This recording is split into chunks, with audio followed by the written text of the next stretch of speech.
देखिए यहाँ पर प्रश्न क्रमांक 3 में हमसे कहा गया है, माना सेट ए हमको दिया है समुच्चय ए जिसमें 7, 9 दो अवयव दिए गए हैं, ठीक है। सेट बी दिया गया है जिसके अवयव है 11, 15 तथा यहाँ पर आर एक रिलेशन हमको दिया गया है, रिलेशन जिसमें हमसे कहा गया है ए और बी एक अवयव है, उपसमुच्चय है, ठीक है। ए और बी इस प्रकार है, क्या बोला गया है, ए और बी इस प्रकार है कि ये जो ए होगा वो किसका अवयव होगा, सेट ए का अवयव होगा, और बी जो है वो किसका अवयव होगा, सेट बी का अवयव होगा, ठीक है। ये बात याद रखना, जैसे कि जो भी सेट होता है, यहाँ सेट ए लिखा है और यहाँ लिखा है ये वाला ए और ये, ठीक। इन दोनों में फिर अंतर क्या होता है, इनकी पहचान क्या होती है, तो ये ध्यान रखना, जो समुच्चय होता है उसको अंग्रेजी वर्णमाला के कैपिटल अक्षर से डिनोट किया जाता है, ठीक है। तो इसको हम किससे डिनोट कर रहे हैं, कैपिटल से। और ये जो स्मॉल होता है अंग्रेजी वर्णमाला के, मतलब जो सेट्स का सदस्य होता है, जो सेट्स का अवयव होता है, उसको अंग्रेजी वर्णमाला के स्मॉल लेटर से लिखा जाता है। कहने का मतलब इसमें सेट को हम अंग्रेजी वर्णमाला के बड़े अक्षरों से लिखेंगे और अंग्रेजी वर्णमाला के जो अवयव होंगे उसको छोटे अक्षरों से लिखेंगे, ठीक है। तो यहाँ पर ये तो पहचान करना है कि ये ए है क्या, ये वाला ए क्या है, ये सदस्य है, किसका सदस्य है, सेट ए का सदस्य है। और यहाँ पर अगर हम इस बी की बात करते हैं तो ये बी जो है सदस्य है किसका, सेट बी का, मतलब बी अवयव है किसका, सेट बी का। तथा जब आप इन दोनों को माइनस करते हो तो वो हमको क्या प्राप्त होने चाहिए, सम है, ठीक है। तो ये बात कौन बोल रहा है आपसे, प्रश्न बोल रहा है। फिर इसके बाद प्रश्न में क्या बोला गया है, दिखाइए कि, अब आपको क्या करना है, हमें बताना है, दिखाइए कि ए से बी में सार्वत्रिक संबंध है। क्या बोला गया है, ए से बी में सार्वत्रिक संबंध है। तो देखिए इसका हम सॉल्यूशन करते हैं। तो सॉल्यूशन करने में सबसे फर्स्ट में हम लिखते हैं दिया है, क्या है, दिया है। क्या दिया गया है हमको यहाँ पर एक सेट ए दिया है। सेट ए को हम लिखते हैं, इसके एलिमेंट्स है 7 और 9, इसके सदस्य है, ठीक है। और यहाँ पर जो बी दिया गया है वो हमारे पास है 11, 15, ठीक। अगर हम बात करते हैं रिलेशन की, तो यहाँ पर रिलेशन आर हमको दिया है ए और B such that A belongs to A तथा बी बिलोंग्स टू बी तथा, ये तथा यहाँ नहीं लिखना, ठीक है।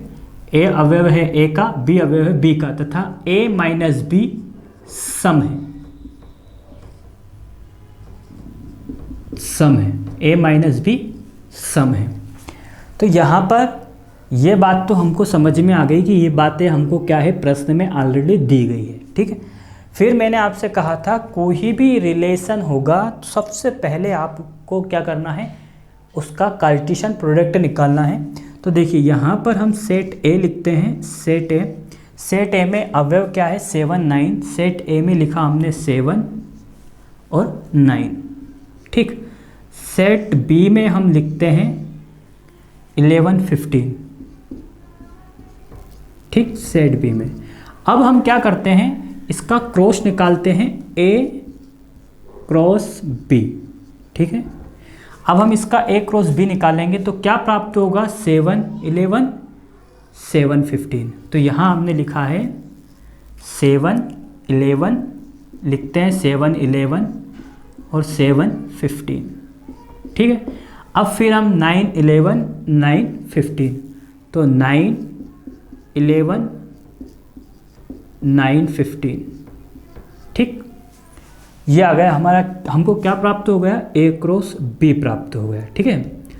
अगर हम इस ए क्रॉस बी के एलिमेंट्स को हम किसके अंदर लेते हैं, रिलेशन के अंदर।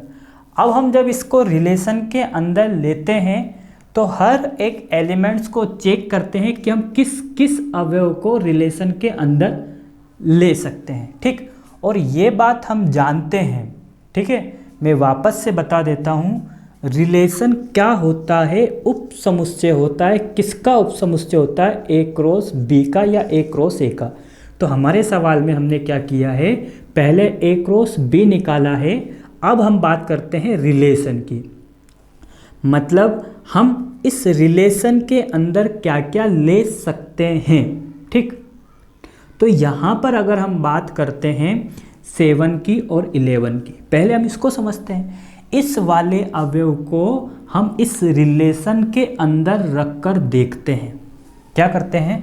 7 को और 11 को इस रिलेशन के अंदर रखकर देखते हैं।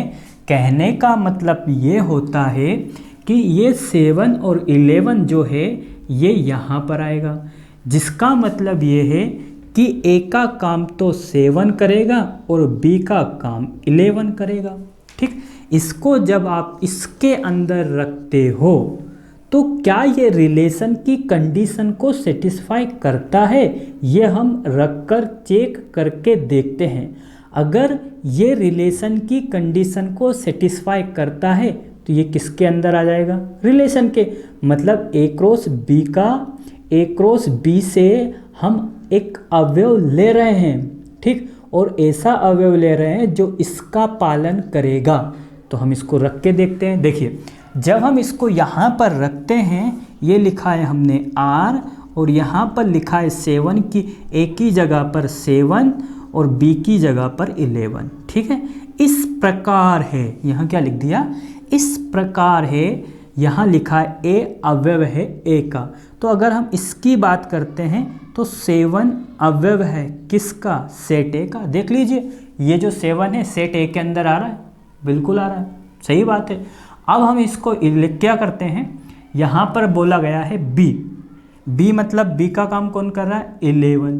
किसका अवयव है? B का। तो आप इसमें चेक कर लीजिए क्या B का अवयव है? बिल्कुल है। और फिर उसने बोला है तथा जब आप A माइनस बी करते हो, A माइनस बी मतलब 7 माइनस 11, ठीक है। क्या करते हैं? 7 माइनस 11। तो 7 माइनस 11 जब हम करते हैं तो हमको कितना प्राप्त होता है? माइनस का 4 प्राप्त होता है, ठीक है। कितना प्राप्त होता है? माइनस का 4 प्राप्त होता है। अब हम इसमें ये देखते हैं, जब हमको ये 4 प्राप्त हुआ है, क्या ये सम है? तो बिल्कुल, 4 एक कौन सी संख्या है? एक सम संख्या है। इसका मतलब ये है कि 7 और 11 को आप रिलेशन के अंदर ले सकते हो। क्या कर सकते हो? 7 और 11 को क्या कर सकते हो आप? रिलेशन के अंदर ले सकते हो, क्योंकि 7 और 11 ने जिस प्रकार से जो प्रश्न हमको दिया गया है उस प्रश्न के नियम का उसने पालन किया है। या आप ऐसा बोल सकते हो, ये जो रिलेशन R दिया है इसको सेटिस्फाई करता है कंप्लीट तरीके से, इसलिए हमने इसको यहाँ पर लिया है, ठीक। सिर्फ रिलेशन का यही नियम होता है। ये कॉन्सेप्ट अगर आपको समझ में आ जाता है, वापस से बता देता हूँ, कोई भी सवाल अगर आपको दिया जाता है, जैसे कि यहाँ पर सेट A दिया है और सेट B दिया है और यहाँ पर रिलेशन दिया है, हर सवाल में आपको ये बातें दी जाएगी। फिर इसके बाद आपने क्या किया है? A क्रॉस B निकाला, इन दोनों का कार्टेशियन प्रोडक्ट निकाला, इन दोनों का को आपने आपस में मल्टीप्लाई कर दिया। आप ये भी बोल सकते हो। मल्टीप्लाई करने के बाद आपने R लिखा, मतलब आपको A क्रॉस B के उन अवयवों को आपको लेना है जो इस R का पालन करते हैं, और जो इस R का पालन नहीं करते हैं उन अवयवों को हमें नहीं लेना है, ठीक है। तो यहाँ पर हमने 7 और 11 को लिया है, ठीक। और क्यों लिया है? क्योंकि हमने इसको इसके अंदर रखकर चेक किया है और ये पूरा कंप्लीट तरीके से इसका पालन करता है, ठीक। अब हम बात करते हैं 7 की और 15 की, ठीक। अब हम क्या करते हैं, इसको 7 और 15 को इस रिलेशन के अंदर रखकर चेक करते हैं क्या यह आर का पालन करता है। ठीक है, तो यहाँ पर ए का काम कौन करेगा, ए का काम 7 करेगा। ठीक है, ए की जगह पर कौन आ जाएगा, ए की जगह पर आ जाएगा 7 और बी की जगह पर आ जाएगा 15। ठीक है, ए की जगह पर क्या आ गया हमारे पास 7 आ गया और बी की जगह पर क्या आ गया हमारे पास 15 आ गया। अब हम इसको इस रिलेशन के अंदर रखकर चेक करते हैं क्या ये रिलेशन की कंडीशन को सेटिस्फाई करता है, तो रखकर हम चेक करते हैं। तो देखिए यहाँ पर जब हम इस आर में इसको रखकर चेक करते हैं तो यहाँ पर हमारे पास आ जाएगा ए की जगह पर 7 और बी की जगह पर 15 आ गया। ठीक, इस प्रकार है, क्या आ गया, इस प्रकार है। ए अवयव है ए का, क्या है, ए अवयव है ए का, तो ए की जगह पर हमने क्या रख दिया 7। अवयव होना चाहिए किसका, सेट ए का। ये वाला जो 7 है ये सेट ए का, समुच्चय ए का सदस्य होना चाहिए। तो क्या हम इसको यहाँ पर चेक कर सकते हैं, 7 किसके अंदर आता है, सेट ए के अंदर आता है। ठीक है, तो 7 क्या है, 7 जो है वो अवयव है किसका, सेट ए का, तो ये इस कंडीशन को सेटिस्फाई कर रहा है। अब हम क्या करते हैं, इस बी की जगह पर कितना रख देते हैं 15 और ये 15 किसका अवयव होना चाहिए, सेट बी का। तो चेक कर लेते हैं क्या 15 सेट बी के अंदर आ रहा है, तो बिल्कुल आ रहा है। ठीक है, यहाँ तक तो इस ए और बी ने रिलेशन की कंडीशन को सेटिस्फाई किया। अब हम यहाँ चलते हैं, यहाँ लिखा है तथा, तथा में जब हम चेक करेंगे तो a माइनस बी दिया है, a माइनस बी मतलब 7 माइनस 15। ठीक है, तो 7 माइनस 15 जब हम करेंगे तो 7 माइनस 15 आ जाएगा हमारा -8। तो -8 तो आ गया, क्या माइनस का 8 फिर बोल रहा है सम है, तो बिल्कुल है, माइनस का 8 क्या है, सम है। इसका मतलब ये है कि इस रिलेशन के अंदर हम 7 और 15 इन दोनों को ले सकते हैं, क्योंकि यहाँ पर हमने इसको चेक करके देख लिया है, ये 7 और 15 जो है ये रिलेशन की कंडीशन को सेटिस्फाई करते हैं। ठीक है, अब इसके बाद बाकी 2 बचे हुए हैं। ठीक है, बाकी के कितने बच्चे, 2 एलिमेंट्स, इन्हें आप रखकर एक बार चेक कर लेना। लेकिन ये दोनों ही सदस्य जो है किसका पालन करते हैं, रिलेशन नियम का पालन करते हैं। तो यहाँ क्या आ जाएगा 9, 11 और आ जाएगा 9, 15। ठीक है, इस तरीके से आप रखकर इसमें चेक कर सकते हो।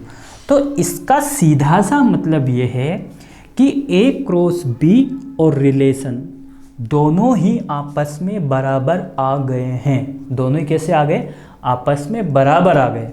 आपस में बराबर आ गए का मतलब कि ए क्रॉस बी और आर दोनों ही आपस में क्या है, बराबर है, ए क्रॉस बी। ठीक है, सीधी सी बात यह है, हम जानते हैं रिलेशन क्या होता है, उप समुच्चय होता है, किसका होता है, ए क्रॉस बी का।